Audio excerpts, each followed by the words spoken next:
This old man can clap you in 19 seconds. That's even faster than me. Usually I make it to about 30. Robert McCall gets up early to work at Home Mart. Duty McCalls.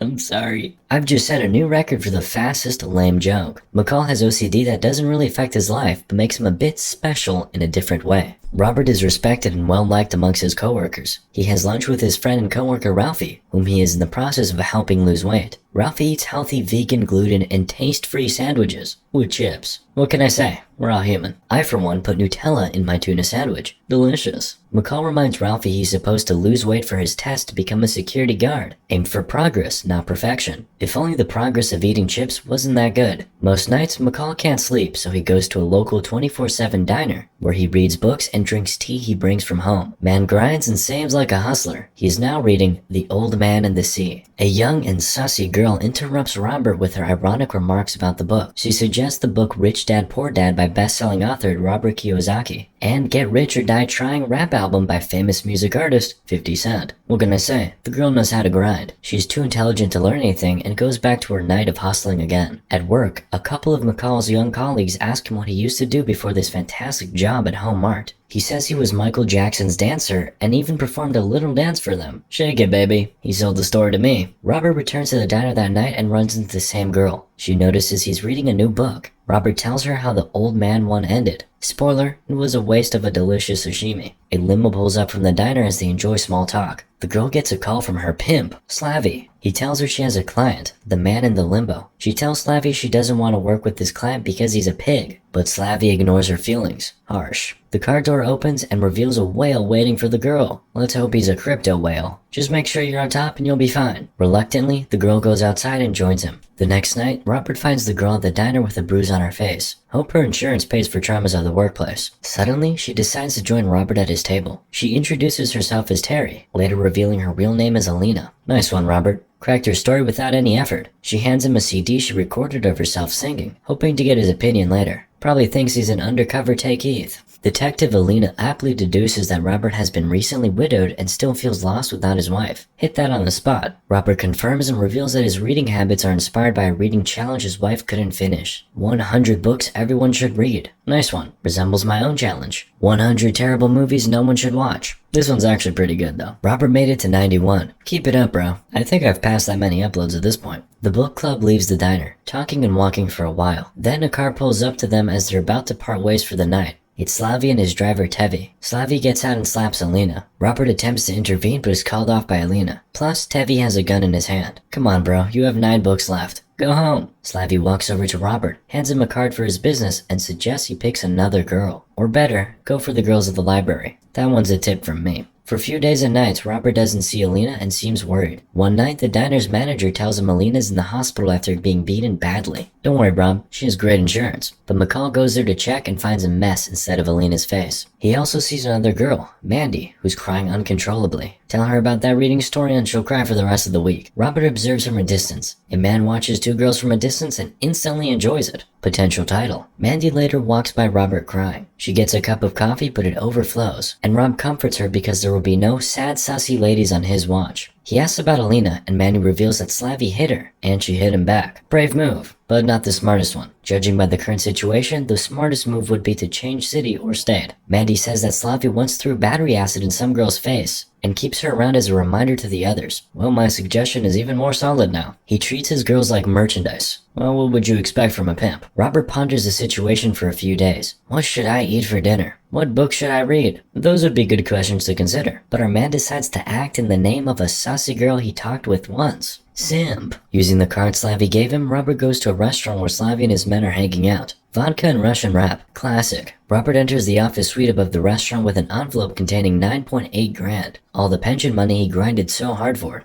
And all for Alina's freedom. Bad idea. The boys laugh at Robert and Slavy explains that he makes so much money from Alina that 9.8 grand could only buy her for 1 month. Okay then. He then laughs at Robert and suggests he choke the chicken about 9.8 thousand times instead. And by that time, Alina wouldn't be worth so much, and he could consider freeing her. You know, maybe that's not such a bad idea. After so much self-exercise, I would definitely forget about any girls for some time. So Robert takes the money back and almost walks out. Oh, almost. Suddenly, he decides to stay and lock the doors. Ouch, guess it's jerking time. After carefully observing the men and calculating their chances, he sets the timer on his watch and moves into action. He grabs one man's arm and causes him to shoot Slavy in the throat, jabs a shot glass into that man's eye, and stabs the third man with his own knife. He then proceeds to get a corkscrew and repeatedly stab Teddy, sticking it under his chin and finishing him off. 18 seconds. Not bad. I thought my 30 seconds was pretty good, but the girls aren't so impressed. McCall goes to Slavy's side. Who are you? All that Slavy manages to ask before death. Robert apologizes and goes home. Apology forcibly accepted, I guess. There, he cleans himself up and actually sleeps all night for once. All the man needed for sleep was to kill a bunch of Russians. Maybe Uncle Joe has insomnia too. That would explain the current world situation. Or maybe Rob took Slav's self-exercise suggestion. At work, Ralphie comes to Mr. Miyagi and thanks him for all the training. He managed to lose weight. Following the murders, a nice Russian guy named Teddy arrives in Boston to investigate what happened to Slavy and his boy band. He also teams up with a group of corrupt cops. So far, everything shows it was a gang hit from a rival mob. Teddy calls himself the new boss in town and schools the rest of the gopniks. Listen to the man, he's got a suit on. At work, Rob notices Ralphie isn't in. Ralphie called it quits. Come on, bro. Eat some delicious tacos. It happens to everyone. Why immediately quit? Robert visits a restaurant that Ralphie's mother owns. Ralphie helps her after a fire breaks out. Robert stays and offers his help. What a man this guy is. A dedicated man of society during the day, a mafia killer at night. Meanwhile, Teddy is driven by one of the crooked cops, Frank Masters, to the workplace of an Irish gangster named John Looney to continue his search for the killer. John hate speaks on Teddy and all Russians in general. News channel makes people crazy. You should be more taller these days, says Teddy, and hits John with an ashtray while Frank kills John's security. Teddy continues to beat John's face until the man goes unconscious. Meanwhile, Teddy finds out about Alina and questions Mandy. She says she doesn't know her that well. Liar, liar, pants on fire. Later, Teddy gets a call from his boss, Mr. Pushkin, and demands results. All Teddy can say now is that the killings were spontaneous, and the killer is a sort of John Wick. Now we see two dirty cops, Ramar and Peterson, eating at Ralphie's mother's restaurant. They squeeze the money from her for protection and claim that there will be another accident if the payment is late next week. Darn it, I thought the times of corrupt cops squeezing the money from people had passed. Isn't it the government's problem now? They leave the place where Robert is waiting for them. Oh, Mr. Justice here. Insomnia again? He says he'd like to report a crime, but the douchebag cops brush him off and tell him to call 911. So Rob does, calling them on their personal phone. If even cops can't defend their personal information, we're doomed. McCall plays a video of dirty cops extorting a convenience store clerk. They confess to starting the fire at Ralphie's mother's restaurant. The cops don't like the situation and hold Robert at gunpoint, but McCall quickly shows that they wouldn't even pass the security guard test. Robert tells them they can either give the money back or the video will hit the news stations. Honestly, just post it on Twitter and watch them get cancelled. The cops decide to return the money and Ralphie gets back to work. Later, Teddy visits Mandy. All other girls said they were close with Alina. This is what happens when you lie too obviously. He makes her confess about the night she saw Alina at the hospital, and she talks about a mysterious but kind black man who also visited her, but he never revealed his name and no one ever saw Alina again. Well, that's enough information. Thank you. I'll go now, says Teddy and leaves. Not. He instead strangles her to death. Naturally, of course. Later, we see Robert playing baseball with his coworkers. Then Ralphie shows up in a security guard uniform. Hooray! Test completed. Guess those tacos were vegan. Meanwhile, Teddy finds video evidence of Robert going into the restaurant, but none of him ever leaving. Saucy. At work, Robert sees Jenny, a cashier, for a refund. He notices she's dealing with a man who silently commits a robbery at gunpoint. Whoa, at the crowded shop? That's dope. Robert calmly comes over and gives him the money. The crook also wants Jenny's ring, which was her mother's. Okay bro, you took your $16 and that wasn't enough? Robert observes the man as he did with the Russians.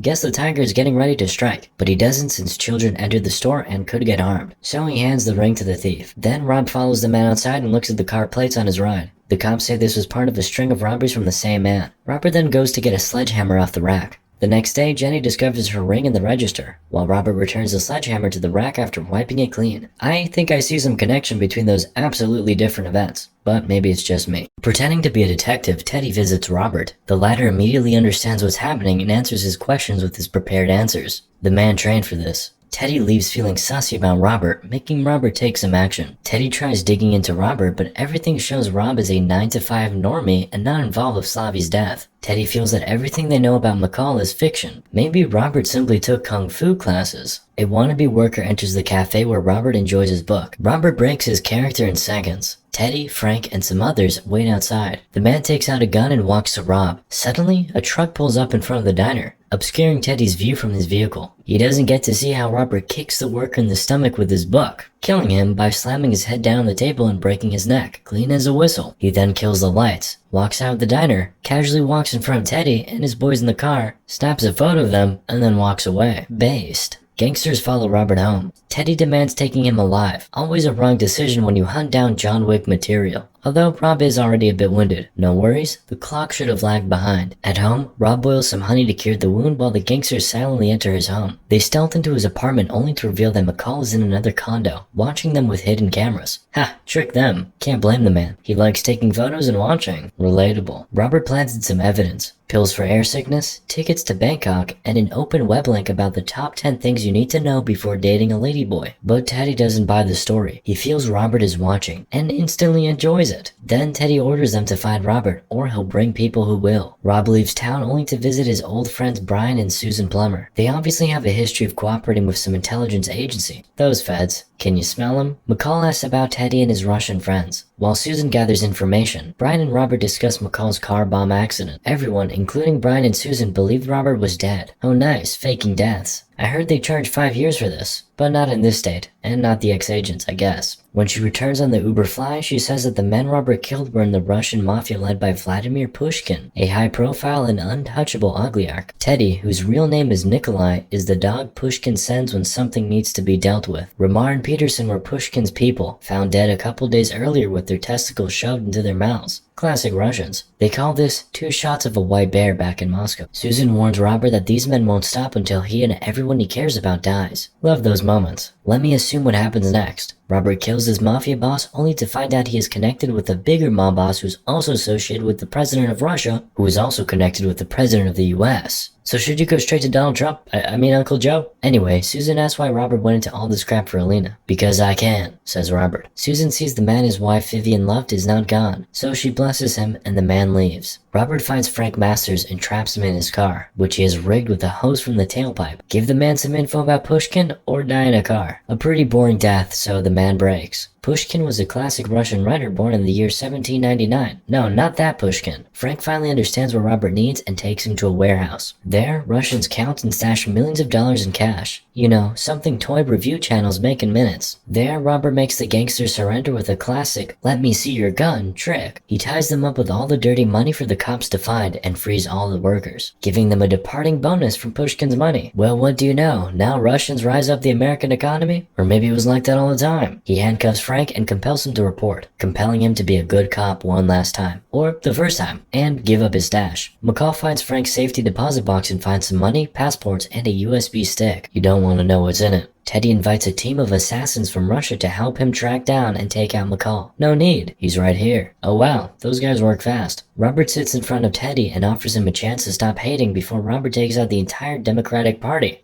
Russian mafia. Teddy refuses because he's a psycho with no feelings. Even after the latter told the heartbreaking history of Teddy's, aka Nikolai's childhood, it would make everyone cry, but not this psychopath. Robert leaves the table for Nikolai to consider the chance. At home, Robert checks the USB with all the info about Pushkin's operations. Oh, that's what was on it. Okay, that's not so bad. It also reveals everyone on Pushkin's payroll. Cops, deputies, politicians. Told you, goes all the way straight to the White House. Robert sends the information anonymously to the detective in charge of the warehouse bust. He also finds one of Pushkin's oil tankers and blows it up, along with several trucks and a warehouse. Cool guys don't look at explosions moment. Meanwhile, Teddy is working too, finally finding a pressure point on Robert. Teddy's boys take Home-Mart employees hostage, threatening that they will kill them unless Frank meets Teddy where he blew up the tanker. Our man has 29 minutes to come, so he takes a bus. Classic Robert. Not all ex-agents take Uber Fly. My tax money is saved. The mafia tracks his cell phone and waits for Robert to casually come out from the bus. The snipers check the bus. No one there, only a phone. It was a trick from the beginning. The Russians are furious and want to kill one of the hostages they keep in Home-Mart when suddenly, "In the End" by Linkin Park plays. Classic. Too bad I can't play it because copyright. One of the gangsters takes Ralphie to find the music source and is killed by Robert. Reminds me of how you had to throw stones and whistle in Assassin's Creed to trick the villains and kill them all one by one. NPCs are so stupid. The other hostage taker gets called away. Another trick from Robert. The man mastered Russian and Duolingo. Robert asks Ralphie to take all the hostages and leave the place. Teddy and his other assassins come to Homart. They try to find Robert, but he's moving like a shadow and steadily kills them one by one. Batman moment. Bad idea to catch him in his workplace. The man grinds here for hours. He hangs Dan Bilzerian's struggles on the downfall of his career and stabs another one through the neck. And yes, that really is Dan Bilzerian. Teddy manages to wound Robert. The shadow barely escapes. He UK drills the brains of the gangster and fights the biggest bad guy with the cool mustache. Rob gets wounded again but manages to finish the deal. Ralphie returns to help Robert but is shot in the leg, and they say a security guard does a sleepy job. Ralphie turns the electricity back on. Robert lures one of the remaining bad guys to the break room. It's lunchtime. Who ordered freshly baked propane gas? Boom! Nikolai remains all alone, like a stranger in Moscow. Teddy finds Ralphie and almost shoots him when badass McCall comes out with a stud ram set gun. He shoots Teddy with it several times until he walks up to him and shoots him in the throat. That's how we roll in America. Teddy asks, "Who are you?" Cool guys don't answer. They watch you die silently. Well, the night shift is done. It's time to go home. 3 days later, Robert shows up in Pushkin's Moscow residence bathroom. McCall repeatedly turns the lights on and off and runs the sink water until it overflows. Pushkin enjoys small talk with the stranger offering him money, but Robert disappears. Pushkin retrieves his weapon from the sink and calls for his guards. When he realizes McCall has cut the electrical wires and left them on the wet floor. Water, electricity, you know the drill. Robert escapes, leaving a few more dead Russians because he can. McCall returns to Boston, bringing home groceries. Alina stalks him. The girl looks much better now. She reveals she's gotten a real job, not the influencer type, and has started to do some reading. Oh no, another book club member. She also found an envelope with almost $10,000 inside. Our bro simply cannot stop donating to young girls without the benefits. She thanks McCall for what he did and kisses him on the cheek. Exactly what you get for $10,000 these days. Robert resumes his ordinary OnlyFans subscriber life, only now he finds a new purpose. Every city needs a Batman. One night at the diner, he gets a message asking for help. Yes, but only if you are a young girl apparently. Moral of the story, reading is a pretty good habit.